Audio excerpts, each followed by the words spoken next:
Hey guys, this is Seals. I'm back with another video today. Today is going to be a long one because we do have a new hero to talk about, as well as current event and what is to come for the game. Alright, so you guys should grab some snacks or some drinks. I know I have. And let's get started. So if you look at the video description, there's going to be timestamps for you to skip ahead or go back to rewatch. So make sure you guys use that if you don't have a lot of time. But we're going to cover everything that I wanted to, so it's going to be a while, guys. Alright, so let's look at the new hero from Abyss. His name is King Barton. Alright, so his basic stats don't look that spectacular. If you look at his health, it's in the mid-range for warriors. Corpse Demon, we have As Model, we have even Baria, which with more health than this guy. And his attack is, as for warriors, mediocre in the low 20,000s, and armor is pretty much in the middle there, and his speed is the standard warrior speed of 1158. Now, light and dark warriors, they have a little bit more speed. Some other warriors have a little bit slower speed, like Gusta. Anyways, let's look at his stat sheet here, and we noticed right away that he does not have any crit or crit damage, and he just has a flat control immune. Alright, that is interesting. Now, he's not the first hero to have control immune. That belongs to Michelle. Alright, let's go over his active and his skills and how he fits as a hero overall. Alright, so let's look at his active here. Active deals a lot of damage. It's not particularly too high. And basically he deals damage and he increases his own self-reduced damage by 35%, which is almost like a fearless armor, a little bit more than that of course, and he boosts his attack by 20% for 3 rounds. So reduced damage, attack boost is only for 3 rounds, there's no crit boost, there's no crit damage boost. Alright, now I'm going to talk about why I'm talking about crit and crit damage a little later.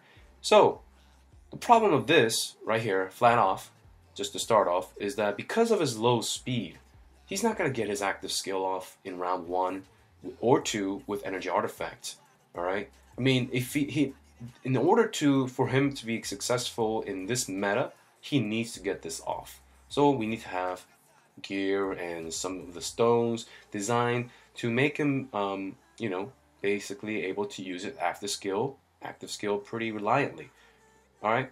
So we're going to discuss that in the a little bit ahead from now, but let's go to the next skill.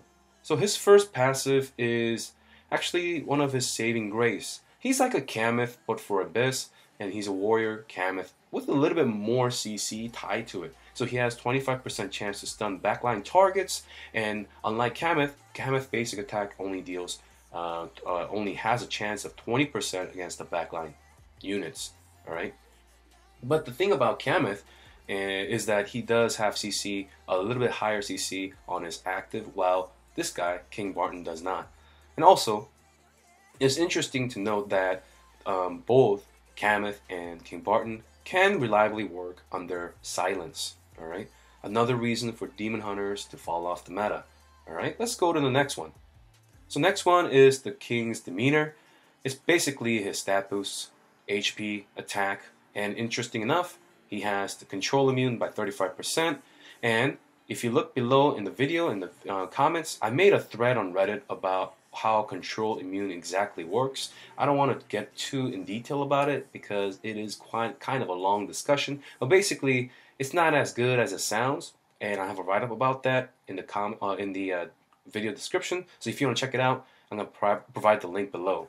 All right. So also, if you look at his last passive, it's 100% of his attack damage on stunned foes. Alright, that sounds pretty good. Let's go to the last passive here. So while he gets hurt every time, the keyword here is every time. Now, we don't have enough testing to know if pets also trigger this, but all I know is that with his stats in 10 star with pretty much guild tech and max pet, he's gonna have about at least over 2 million HP in the arena, in the battlefield, right? So he's gonna get off about at a minimum 1 or 2 of his passive. So he's gonna get hit 1 or 2 times in a minimum, and I'm gonna go over why he's gonna get hit only 1 or 2 times, or what could potentially one-shot him. All right, and a maximum about 10 to maybe 11 times he'll get struck. I've done a lot of combat simulations for this, so I'm talking about maybe, I'm going to average it to 2 to 12 attacks he's going to be dealing to the entire enemy line. Now, that is kind of RNG, but it's one of his saving grace. How much damage does he do? It's 125% of his attack, which can be boosted by, again, his active skill. That is why it is so important for him to get his active skill off. So overall, I'm going to get into a little bit more detail how he would work in the battlefield or in arena. But before I do that, in overall, my thinking, my verdict is that this hero is pretty much a top-notch hero. If you get 3 or 4 copies of the summoning event, you're looking pretty good if you're especially a monthly card user or free-to-play. Now, as for heavy money spenders or whales, we're going to go into discussion about that a little later. But for now, I'm going to give this hero pretty OP. He's going to be about 8.5 out of 10. Now, that's the hero on his own, right? I'm not talking about him in the current meta or in PvP or PvE. I'm just talking about how the hero is designed. So, let's talk about the flaws. The flaws of this hero is, as I mentioned, he needs to get his active off. Alright? And the second flaw is that he does not have a crit or a crit damage boost anywhere. Why is this important in the current meta? Well, current meta is not about slowly ticking enemies down. That's like the job of Sleepless. We have other units who can do that. You know, we have weaker units like Melassa, or what we need in the current meta is burst. Alright? Especially thanks to Faithblade. Faithblade is a huge threat in the battlefield or combat. If you're facing against Faithblade, he needs to be either knocked out, CC'd, or you knock the rest of his team out, right? Now, if you have a Faithblade, you're pretty much knocking your enemies out within 3 rounds. Anything above, I mean, there's no way like a fight's gonna go on over 5 to 7 rounds with the Faithblade just because of its snowball effect. Either you win big or you lose. All right. So King Barton does not really fit the current meta in the PvP scene because of his burst. He doesn't have that much burst, right? He's just tickling the damage. It's not actually tickling, it's just tickling them down, right? Through his last passive. All right. So how can we build him to fit the meta? Most people are gonna try the attack build. I know that can work, but against whales or high-paying like customers or players, I mean, you gotta go burst, right? The reason why crit stone is so important in the current meta is because you just need to end. There's just too much threat from every hero that is released right now that they just need to be ended. Like Faithblade, Omnivore, those heroes need to be knocked out, right? Either you get knocked out or you knock someone out. That's the current meta. Or you just CC them and knock them out, right? So he does have CC. Stun is a great CC, and he does. So I'm gonna get into how he synergizes first of all. So let's talk about his synergy. He synergizes well with other. If he has other supports like Michelle or of course Valentino, anybody with stuns, he's gonna do well. He's gonna be able to activate his passes more and make it not as RNG. He's gonna do a lot more damage. All right. Now, what about in the current PvP meta? How does he do in the current PvP meta against the Valentino Rainbow Faithblade comp? Well, because Valentino and Faithblade are immune to CC, as well as Michelle, if they're running GVE or Full Light, or we're talking about Faithblade Rainbow team, he's not going to get much of stuns off, and he's not going to be able to do his full, potential. His full toolkit will not be in use, all right? And he's not going to be able to stun as much, and he's not going to be able to do as much damage because he's not. There's not many stun foes in your opponent's lineup, right? All right. So in the current meta, I just don't see him work, right? I mean, maybe later on with the release of the new Light and Dark hero, which everybody who is well aware of the game, they're pretty much saving up for that, right? I mean, it's a big event coming, and people have been predicting this. I mean, 1 or 2 months down the line, and people already been saving scrolls.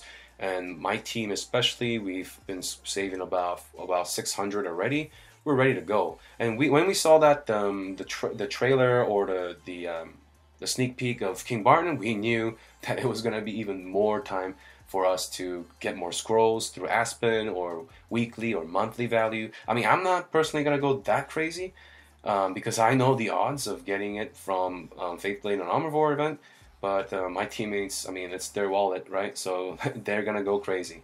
So let's talk about his gear and what artifact and what slot he could be in.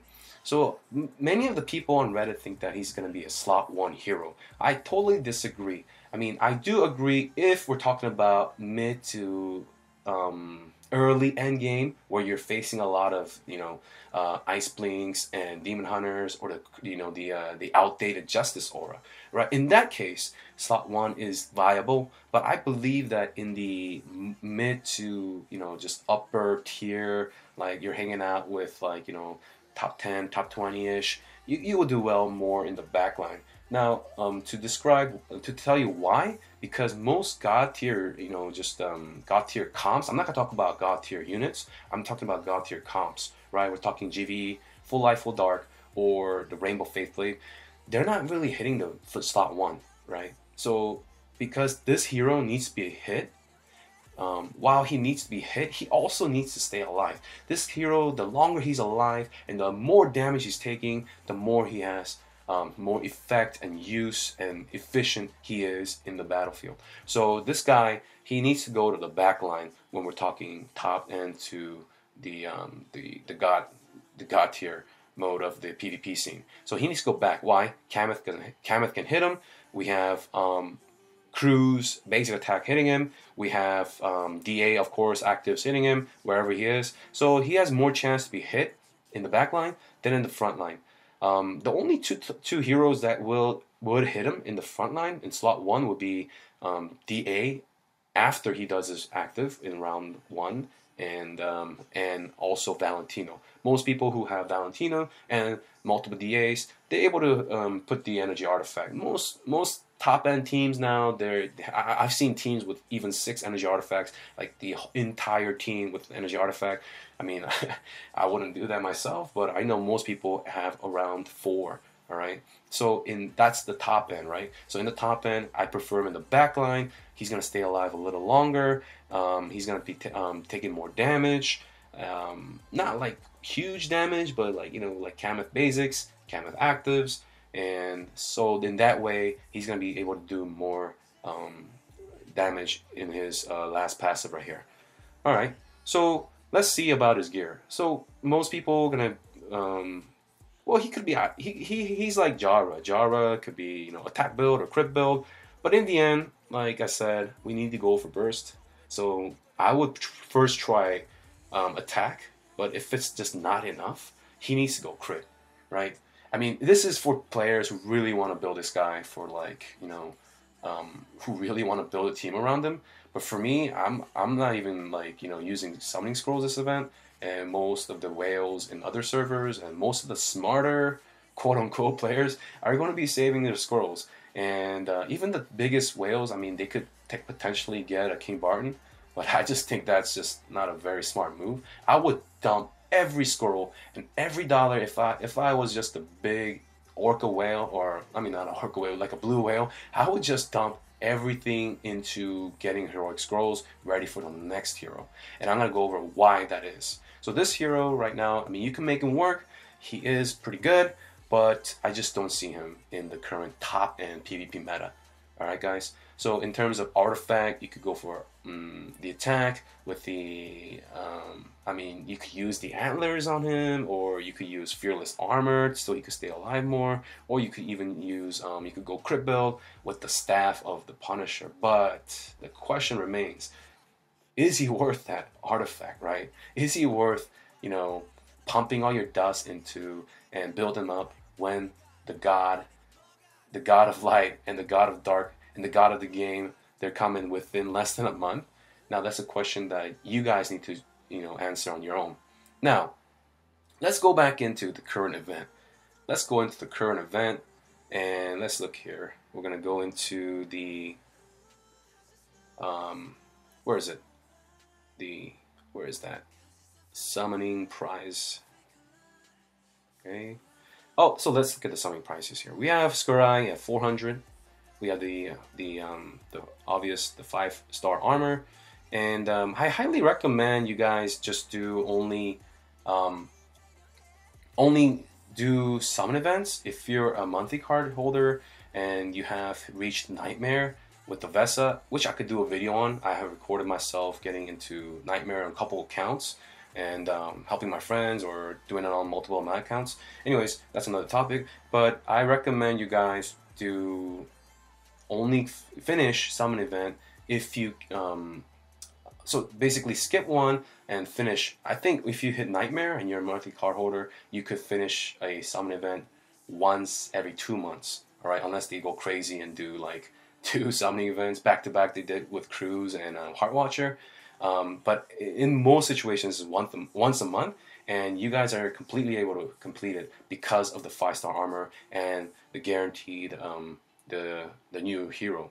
All right, so the interesting part is the Skerei, right? You have the double chance of summoning Skerei this event, and people are drawn by this. People, they look at the tier list, they look at Reddit, and they look at even my videos, and they see triple or double Skerei teams, or just Skerei in general, just doing massive amount of damage, and they're just like drawn in by the fact that there is a new hero as well as a very good hero alongside with it, and they are just throwing the chips against the RNG machine, the lottery, to get a Skerei or a King Barton. And while I did spend only 100 scrolls to get the 6 Prophet Orbs so that I'm guaranteed to finish the next Prophet Orb event, I'm not even tempted by this event at all. And I quickly made 20 heroic scrolls back for doing 100, and I'm able to buy more scrolls or through Aspen. I mean, there's a nice deal going on with a 75 scrolls for $100 if you want to do that. I mean, I personally haven't bought any. I know it's a good deal. This deal doesn't come around that much. The last time I saw this happen was back in I would like to say back when it was Kamathish and Corpse Demon, but I could be wrong. But usually it's about 50 scrolls, and they throw like a couple orbs in there just to lower the scroll count. But I usually like the 75 scroll deal, and if that's what you want to go, what you want to get with your money, I mean, and do it for light and dark, I highly recommend that route instead of dumping it into the current event. Now, why are they doing this? Why the Idle Heroes devs, throwing a new hero? I mean, this hero has been in the database for a long time. It's been leaked for a while, and they're just making us. They know that people are saving for the light and dark. It's been almost 6 months since Faithblade and Armorvore has released. So they know that people are gonna be like the people who want to get ahead of the meta, or the only way a monthly card user or like a small like a VIP 6 or 7 could catch up to top tier players is by saving right now for the light and dark heroes. So they know that people are saving, and they want us to pretty much dump the scrolls so that they're able to make more money. So they have Skerei up here, and they have a pretty good looking, I mean, the hero alone, King Barton, looks pretty good. So people are gonna, maybe spend a little bit, or they're gonna use their hard save scrolls right now, and then boom, less than 3 or 4 weeks later, they're gonna announce.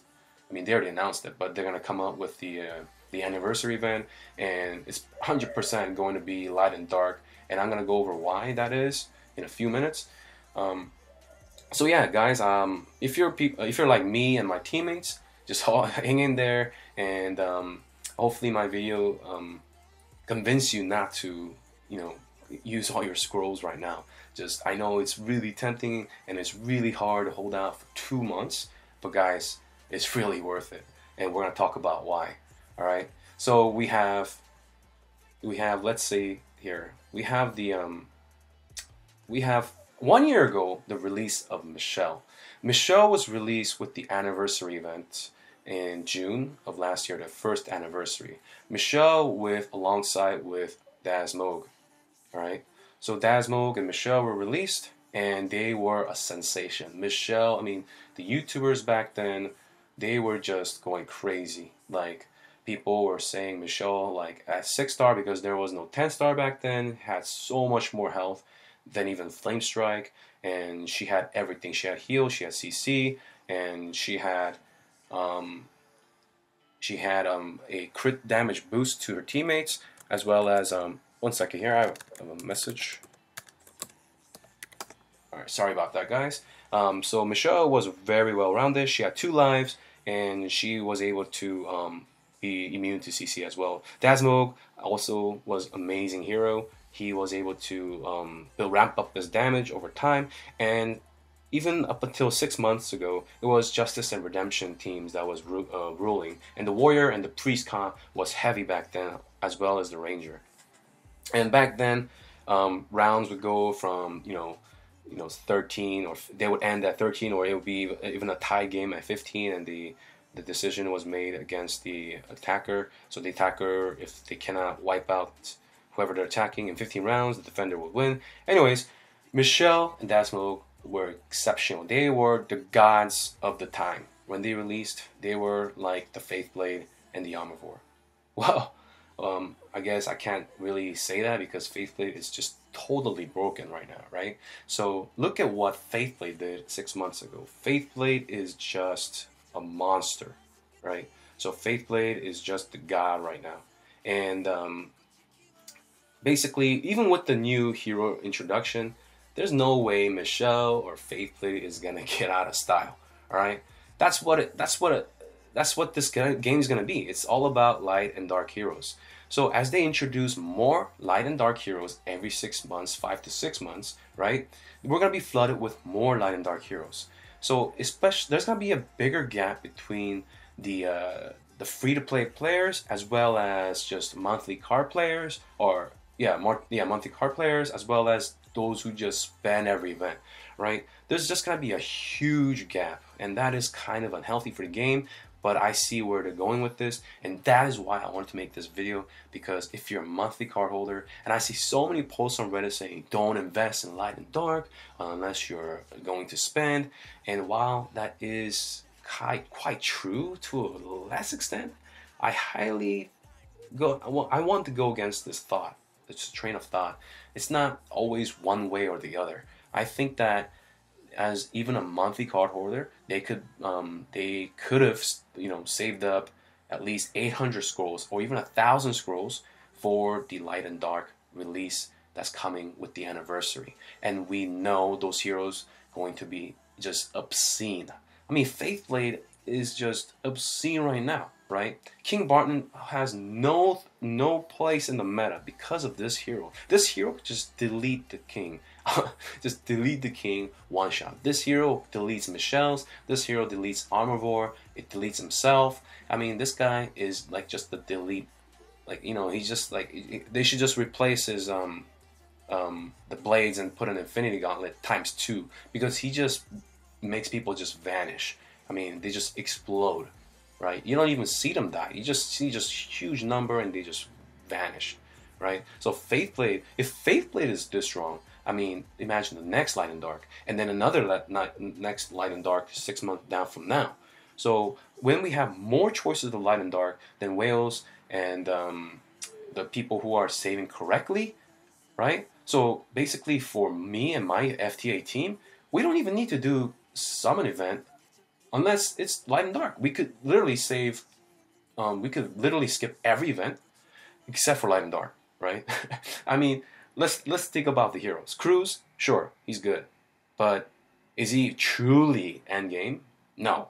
We could have 3 Faith Blades with 3. You could throw in any 3 dark heroes and it will just dominate. You could just have 3 Faith Blades with 3 1-star heroes. He'll dominate, right?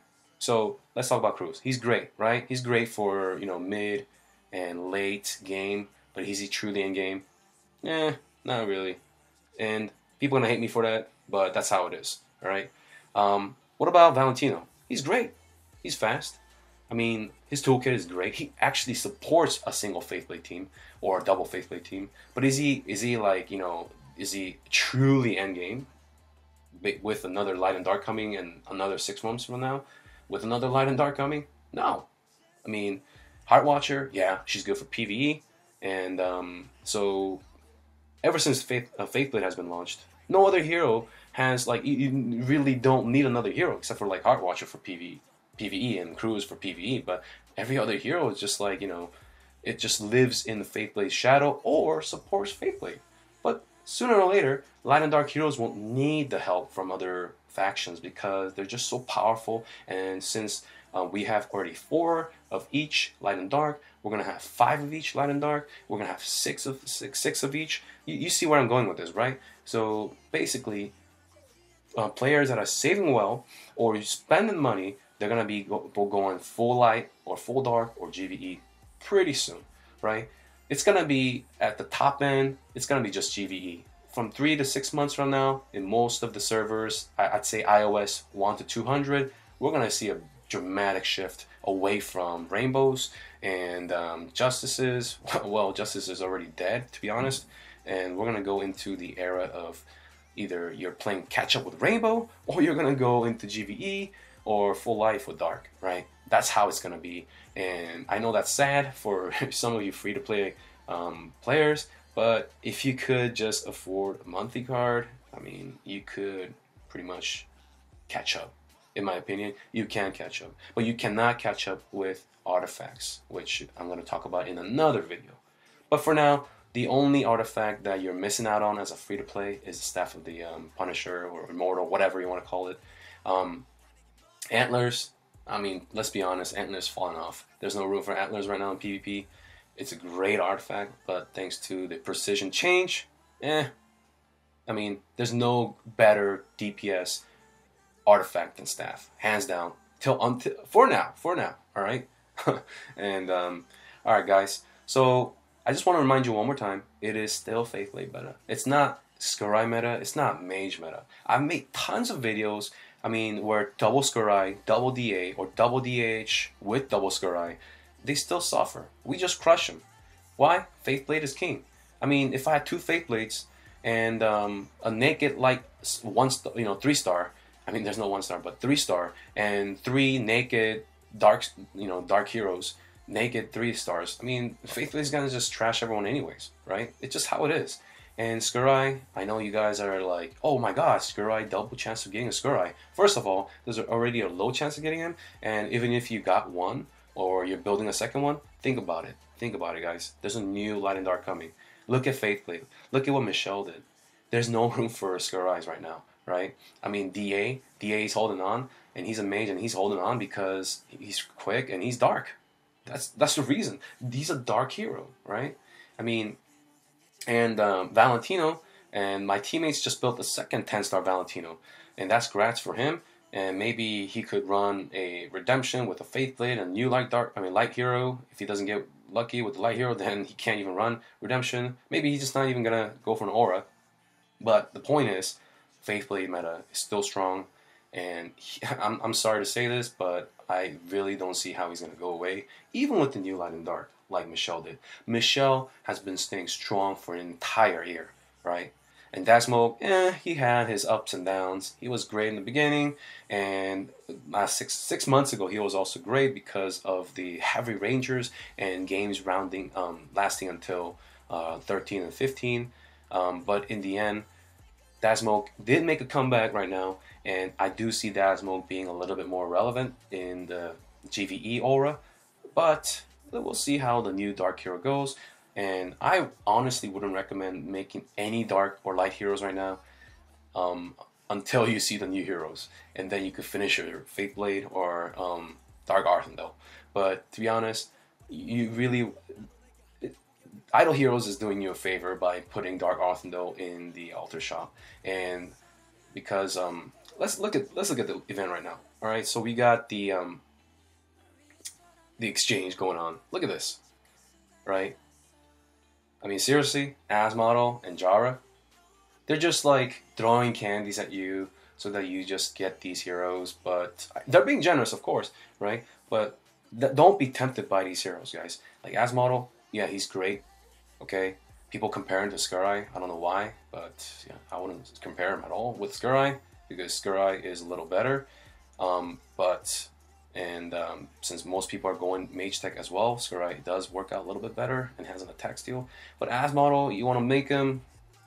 I wouldn't recommend that. I'm sorry, but I'm not gonna say complete him. Right? Like I said, hold everything down until you see the new light and dark. Especially, I mean, not everything, but like your light and dark fodder. Right? For us, for most like people who are very serious about PvP, they've already made all the food ready. Right? They're already waiting. They're just counting the days and counting the Aspens down until the new light and darks are coming out. They're even like re-rolling their stone into crit so that their Faith Blade is able to even push harder than Aspen. Like they're buying the monthly packages, and I showed you the scrolls and the weekly packages, and like they're just doing everything they can, or even saving up the gems. They're getting ready because light and dark. And Jara, come on, like Jara, like I've shown tons of videos of Jara. I mean, I see posts of Jara doing well in, the towers, but to be honest, I finished towers and I didn't really need a good hero to finish it. I mean, I did it with Skerei with 50% Mage Tech and with just support heroes. You just need to get like Rosa and Emily. You don't really need a Jara just to do TOC. And just because I snapshot one cool high damage shot of TOC where you could theoretically just repeat and just get a nice one. You just need to win once, right? I mean, I could repeat a level like 100 times and then get a nice result and snapshot it. But that does not prove that Jara was amazing, right? Like I said, ever since Faith Blade, nothing just stands out for me. Yeah, Cruz had his moments, but even in the top end teams, they're starting to, get rid of Cruz right now. And my teammates, about 4 weeks ago, when we got number 1, we used to use the Skerei with Faith Blade in a Rainbow team, but then we had to phase out Skerei. I mean, Skerei was just getting 2Cs, even with the Magic Sword, the new artifact, which is in the detail and how it works is in the detail of the video. It's just like, Skerei just too easy to get shut down, right? With Valentino, with Cruz, with Faith Blade, with Dark Arthendo, it's just too easy to get shut down right now in the high top end PvP, right? So Skerei, I love the hero. I mean, I would love to have 2, over 2. You're really sacrificing a lot of CC, right? You need to have CC to support Skerei, and even when you have a lot of CC, he's just way too easy to shut down, right? So, guys, be patient. If your question is, should I be spending scrolls right now or saving up? I'm free to play, monthly card, whale, blah, blah, blah. My answer is, I mean, if you're a monthly card holder and you have you've already stockpiled like 200 or 300, and you're like wondering, should I go for the 400 Skerei? I haven't, I don't know what to do. I would definitely just wait for Light and Dark. And I'm gonna prove this because I have another account that is a monthly card holder, and that account was able to get 6 Armivores to be honest, and 4 or 5 Faith Blades over time, right?